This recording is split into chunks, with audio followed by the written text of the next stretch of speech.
ठाणे जिल्ह्यातील 3 लोकसभा मतदारसंघातील उमेदवारांचं चित्र आता स्पष्ट झाले। त्यानुसार 3 लोकसभा मतदारसंघात 79 उमेदवार आता निवडणुकीच्या रिंगणात उतरलेत। त्यातील 45 उमेदवार हे अपक्ष आहेत, तर या मतदारसंघातून 13 महिला उमेदवार या खासदार होण्यासाठी शर्यतीत उतरल्यात। त्यामध्ये काही प्रमुख पक्षांच्या तर काही अपक्ष म्हणून आपलं नशीब आजमावतायत। यामध्ये भिवंडीमध्ये सर्वाधिक 6 महिला उमेदवारांचा समावेश आहे।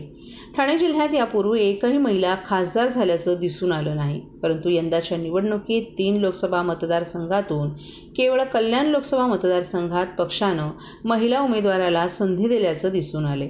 ठाणे जिल्ह्यातील ठाणे, कल्याण आणि भिवंडी या मतदारसंघात अर्ज माघारी घेण्याच्या शेवटच्या दिवशी 12 जणांनी उमेदवारी अर्ज मागे घेतले। त्यामुळे या 3ही मतदारसंघात 79 जण निवडणुकीत आपलं नशीब आजमावतायत। याच 79 उमेदवारांमध्ये 13 महिला उमेदवारांचा समावेश आहे। ठाण्यात 2, कल्याणमध्ये 5 आणि भिवंडीत 6 महिला आणि उमेदवार असून यामध्ये 7 अपक्ष उमेदवार म्हणून निवडणुकीसाठी सज्ज झाल्यात।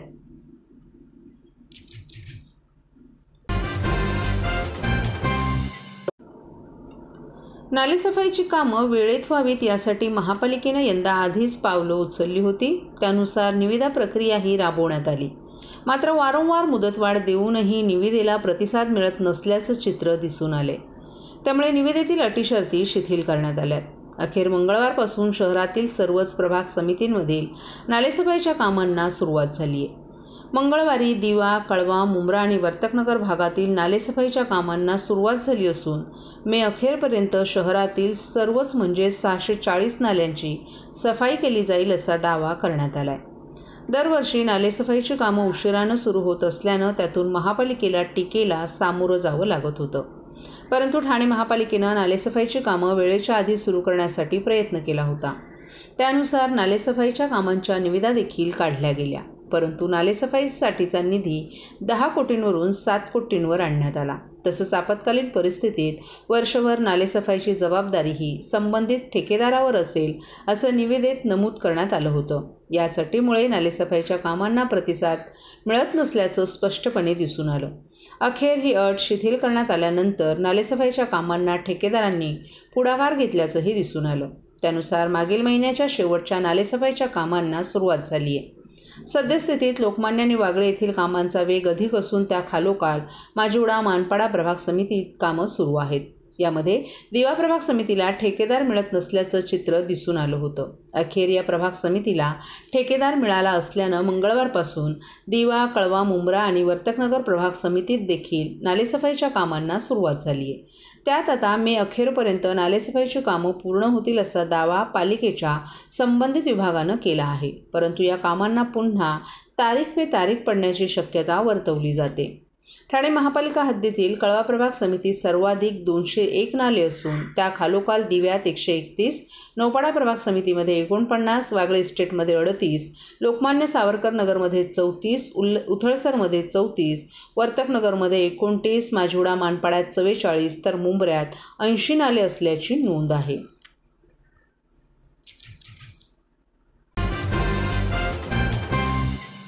सर्व नागरिकांना आवाहन करण्यात येत आहे की सध्या डासांमार्फत पसरणाऱ्या डेंग्यू या आजाराचा प्रसार रोखण्यासाठी प्रत्येकाने पुढील प्रमाणे कार्यवाही करावी। डेंग्यू आजार एडिस इजिप्ती हा डास चावल्याने होतो। या डासांची पैदास साचलेल्या किंवा साचवलेल्या स्वच्छ पाण्यामध्ये होते। 8 दिवसांपेक्षा जास्त दिवस पाणी उघडे व साचून राहिल्यास त्यात डास अंडी घालतात। अंड्यांच्या अळ्या तयार होऊन पुढे डास तयार होतात। यासाठी आपल्या घरातील पाणी साठे उदाहरणार्थ बॅरल्स, पिंपे, टाक्या, हौद, रांजणे इत्यादी दर आठवड्याला रिकामे करून घासून पुसून कोरडे करून पुन्हा भरावे। 1 दिवस कोरडा दिवस म्हणून पाळावा। पाणी साठ्यांना घट्ट झाकणे बसवावीत किंवा जुनी साडी, चादर, धोतर यांनी बांधून झाकून ठेवावीत, म्हणजे डास त्यात जाऊन अंडी घालणार नाहीत। घराच्या गच्चीवर, आजूबाजूला, अंगणात कोठेही पाणी साचू देऊ नये। भंगार सामान उघड्यावर टाकू नये, उदाहरणार्थ टायर्स, प्लास्टिक सामान, कुंड्या, टाकाऊ वस्तू इत्यादी। अशा सामानात पावसाचे पाणी साठून त्यात डेंग्यूच्या डासांची पैदास होते। घरातील कूलर्स, फ्रीजच्या पाठीमागील ट्रे हे देखील वेळोवेळी कोरडे करावेत. लक्षात ठेवा, नुसत्या फवारणीने डास घनता कमी होत नाही, तर त्यासाठी डास पैदास ठिकाणे नष्ट करणे ही आपल्या सर्वांची जबाबदारी आहे. कोणताही ताप अंगावर न काढता जवळच्या शासकीय रुग्णालयात मोफत औषधोपचार घ्या.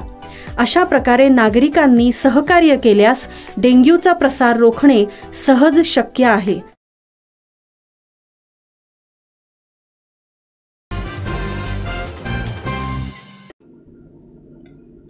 राजन विचारे यांनी आत्तापर्यंत आनंद आश्रमातला एक पत्रा तरी बदलला आहे का? त्यांच्याकडे टीका करण्यापलीकडे आता काही शिल्लक राहिलं नाही. त्यांना टीका करू द्या, आम्ही आमचं काम करत राहू, असं मत शिंदे सेनेचे उमेदवार नरेश म्हस्के यांनी व्यक्त केले. आनंद आश्रमात दिघे यांचा आदर राखण्यासाठी आम्ही धडपड केली आहे. संस्कृती परंपरा टिकवण्याचं काम आम्ही केलं असल्याचंही म्हस्के यांनी सांगितलं. ही प्रचाराची रॅली नसून ही विजयाची रॅली असल्याचंही त्यांनी सांगितलं.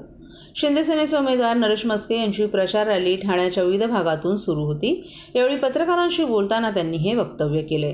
गद्दार राजन विचारे यांनी बाळासाहेबांच्या विचाराशी गद्दारी केली आहे. त्यांच्याकडे कार्यकर्ते नाहीत, 1 महिन्यापासून काम करतात, मात्र एक पत्रक लोकांपर्यंत पोहोचलं नाही. त्यामुळे काँग्रेसकडे 5 आमदार मुख्यमंत्री एकनाथ शिंदे घेऊन जाणार होते आणि ते गद्दार आहेत असं बोलणं साफ चुकीचं असल्याचंही त्यांनी सांगितलं. राजघराण्यातील एखाद्या व्यक्तीला अशा पद्धतीनं राजकारणात उतरवणं हेच मुळात चूक आहे. शाहू महाराजांचा पराभव त्यांनी स्वीकारला असल्यानंच राऊतांकडून असे आरोप केले जात आहेत. संजय राऊत यांनी केलेल्या अयोध्येमधून म्हस्के यांनी छेडलं असता अयोध्यामध्ये आपण स्वतः एकनाथ शिंदे आणि संजय राऊत एकत्र होतो. यावेळी संजय राऊत यांनी बंडाचा विषय काढत आपण तुमच्या पूर्णपणे पाठीमागे आहोत असंही सांगितलं होतं. असा गौप्यस्फोटही त्यांनी केला. दरम्यान म्हस्के यांची प्रचार रॅली मीनाताई ठाकरे चौक, कॅसल मिल नाका, आदर्श नगर, कोलबाड रोड, उथळसर, दादा पाटील वाडी, टेकडी बंगला, चंदनवाडी शाखा आदी भागातून फिरली. त्यानंतर धर्मवीर आनंद दिघे यांचं शक्तीस्थळ खारटन रोड, भंडारा, गोक road, Maruti road, Gavdevi market अशा भागातूनही रॅली काढण्यात आली. विजय निश्चित बघतात. हा प्रचाराची रॅली नसून ही विजयाची रॅली आहे. तुम्ही पाहताय शिवसेना, भाजप, राष्ट्रवादी, मनसे, RPI सर्व कार्यकर्ते पदाधिकारी ह्या प्रचार रॅलीमध्ये उतरलेले आहेत. काय उत्साह आहे. कालची रॅली मीरा भाईंदरची, आजची ठाणे शहरातली एवढ्या भर उन्हामध्ये एवढे कार्यकर्ते आणि पदाधिकारी या रॅलीमध्ये सहभागी झाले आणि लोकांचा जो प्रतिसाद आहे हे आपण पाहताय. यावरनं तुम्हाला कळेल विजयावरती शिक्कामोर्तब झालेलं आहे. इकडे राजन विचारेने आपल्यावरती मुख्यमंत्री अनेक आरोप लावलेले आहेत. त्या आरोपाकडे कसं बघतात? राजन विचारे ज्यांना आरोप करायचे त्यांनी करावे, आम्ही त्याकडे लक्ष देत नाही. त्यांना आता तेवढंच काम राहिलेलं आहे. आमचं काम प्रचाराचं सुरू आहे. आनंद आश्रमावर तुम्ही तुमचा सातबारा लावून घेतला असं त्यांचं म्हणणं आहे. काय सांगता? आनंद आश्रम आजही तुम्ही त्या ठिकाणी जाऊ शकता. तुम्ही पाहू शकता की दिघे साहेबांच्या स्मृती त्या ठिकाणी आम्ही जपलेल्या आहेत. त्या ठिकाणून दिघे साहेबांचे सर्व कामं, जी परंपरा आहे, जी संस्कृती आहे, जे दिघे साहेब करते ते केली जातात. त्या ठिकाणाहून लोकांच्या अडीअडचणी प्रश्न सोडवले जातात. यापूर्वी कधी एखादा गळका पत्रा तरी राजन विचारे यांनी आनंद आश्रमाचा बदललेला आहे का? पावसाळ्यामध्ये जर छत गळत असेल तर साधा पत्राचा पत्रा तरी राजन विचारेंनी बदललेला आहे का? त्यामुळे राजन विचारेंनी आमच्यावर अशा काही टीका करू नये. त्यांनी आम्ही त्याकडे लक्ष देतो. 2013ला मुख्यमंत्री 5 काँग्रेसचे घेऊन जाणार होते, पळून जाणार होते. तेव्हापासूनच हे कुठेतरी गद्दार असं देखील त्यांनी संभवलेलं आहे. गद्दारी ही राजन विचारे यांनी केलेली आहे. शिवसेना प्रमुख माननीय बाळासाहेब ठाकरे यांच्याशी गद्दारी केलेली आहे. हिंदुत्वाशी गद्दारी केलेली आहे. आणि ज्या कार्यकर्त्यांनी अहोरात्र कष्ट केले या ठाण्यात त्यांच्याशी केलेली त्यांची परिस्थिती काय आहे हे आपण पाहताय. त्यांच्या रॅलीमध्ये जा, मग तुम्हाला कळेल. आज त्यांच्याकडे कार्यकर्तेसुद्धा मिळत नाही आहेत. आज 1 महिन्यापासून प्रचार करतायत. त्यांच्या अजून पत्रकं गेलेले नाही ठाण्यामध्ये. उमेदवारी जाहीर झाल्यानंतर दुसऱ्या दिवशी सर्व घरांमध्ये आमचे कार्यकर्ते पोहोचलेले आहेत. राजन विचारे आणि आमच्यामध्ये हा फरक आहे.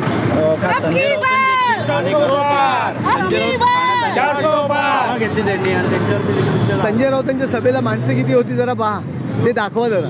त्यांनी असा आरोप केला की शाहू महाराजांना पाडण्यासाठी 100 कोटी रुपये वाटले गेले मुख्यमंत्र्यांनी. म्हणजे त्यांनी शाहू महाराजांचा पराभव हा स्वीकारला आहे का? राजघराण्याला राजकारणामध्ये त्यांनी आणायला नाही पाहिजे. संभाजी राजे यांना राज्यसभेची उमेदवारी देण्याकरता विरोध कोणी केला? उद्धव ठाकरे यांनीच केला. ते शाहू महाराजांचेच पुत्र होते, ते पण महाराज होते. मग त्यावेळी का विरोध केला छत्रपती संभाजी महाराजांना? त्याचं उत्तर त्यांनी द्यावं. अयोध्येमध्ये संजय राऊत म्हणलं की अयोध्येमध्ये मुख्यमंत्री मला भेटले, त्यांनी CBI ईडी लागणार आहे, कुठेतरी आपण भाजपसोबत जावं असं त्यांचं म्हणणं होतं. अयोध्येमध्ये मी जबाबदारीने बोलतोय. अयोध्येमध्ये संजय राऊत, मी आणि एकनाथ शिंदे साहेब त्या ठिकाणी आम्ही बसलो होतो. मला संजय राऊत यांनी सांगितलं आपण सर्व मिळून बंड करू, मी तुमच्या सोबत आहे. हे संजय राऊतांचं वाक्य आहे. शरद पवारांचं म्हणणं की ठाकरेंची विचारसरणी पवारांसारखी आहे, काँग्रेससारखी आहे असं शरद पवार म्हणतात. ठाकरेंची विचारसरणी ही आमच्यासारखी असं शरद पवार म्हणतात. त्यांनी सत्य बोललेले आहेत, सत्य बोललेले, खरं बोललेले. पवारसाहेब खरं बोलतात. अरे रॅली पुढे गेली. ठाकरे गटातील खासदार संजय राऊत यांनी त्यांचे ठाणे लोकसभेचे उमेदवार राजन विचारे यांच्या प्रचारार्थ ठाण्यात आयोजित प्रचार सभेला संबोधित केले. यावेळी संजय राऊत यांनी शिवसेनाप्रमुख बाळासाहेब ठाकरे यांचं ठाण्यावर बारीक लक्ष होतं असं सांगितलं. आजही शिवसेना पक्षप्रमुखांचं अर्थात उद्धव ठाकरे यांचं ठाण्यावर तितकंच लक्ष आहे. ठाणे हा आपला किल्ला आहे आणि आपण येथील लोकसभा निवडणूक सहज जिंकू. संजय राऊत यांनी यावेळी ठाण्यातील शिवसेनेचे दिवंगत नेते आनंद दिघे यांच्याबद्दलही बोलले. आनंद दिघे यांची संपत्ती म्हणजे त्यांचे कार्यकर्ते होते, परंतु आनंद दिघे यांच्या आनंद आश्रमाचा सातबारा तोतया मुख्यमंत्र्यांनी स्वतःच्या नावावर केला असल्याचंही राऊत यांनी सांगितलं. संजय राऊत यांनी शिवसेनेच्या शिंदे गटाचे ठाणे लोकसभेचे उमेदवार नरेश म्हस्के यांचा नामोल्लेख टाळत त्यांच्यावरही टीका केली. इथे जे नासके मस्के आंबे आहेत त्यांना जनता इथेच ठेवणारे आणि राजन विचारे यांना निवडून देणारे. ठाण्यात मोठ्या प्रमाणात हिंदी भाषिक शिवसैनिकही आहेत, त्यांचा राजन विचारे यांना पाठिंबा आहे. आम्हाला म्हणजेच महाविकास आघाडीला 2 मतदारसंघांमध्ये प्रचाराची अजिबात गरज नाही. ते 2 मतदारसंघ म्हणजे ठाणे आणि बारामती. ठाण्यात नासके मस्केंच्या प्रचाराला तोतया मुख्यमंत्री येतात, मात्र या तोतया मुख्यमंत्र्यांच्या पार्श्वभागावर सुप्रीम कोर्टानं कधीच लाथ मारली आहे. मुख्यमंत्री एकनाथ शिंदे यांनी त्यांच्या मुलाला ठाणे लोकसभा मतदारसंघातून निवडणुकीला उभं करायला हवं होतं. त्यांचा मुलगा इथे पडला असता म्हणजे तो कल्याण डोंबिवलीतून लढतोय याचा अर्थ आमचा कल्याण डोंबिवलीवर लक्ष नाही असं नाही. कल्याण डोंबिवली मतदारसंघही आमचाच आहे आणि आमचाच उमेदवार तिथून निवडून येणार असल्याचं राऊत यांनी सांगितलं. 4 जूननंतर येथील जनता एकनाथ शिंदेंना ठाण्यातून पळवून लावेल आणि मोदी नावाचं पार्सल हिमालयात जाईल. त्यामुळे आपल्याला वाटतं की अमित शहा आणि नरेंद्र मोदींचा पासपोर्ट आत्ताच जप्त करायला हवा, कारण त्यांनी या देशाच्या बाबत भयंकर अपराध केले आहेत. ब्रिटिशांनी आपल्या देशाला जेवढं लुटलं नसेल तेवढं या दोघांनी लुटलं आहे. त्यांच्याकडे दरोडेखोर कमी पडले म्हणून त्यांनी आमचे 40 आणि राष्ट्रवादीचे 40 जण नेले. आपण राजन विचारे यांना एवढंच सांगू की तू घाम गाळू नकोस, कार्यालयात बसलास तरी लोक तुला भरपूर मतदान करतील असंही संजय राऊत यांनी यावेळी सांगितलं.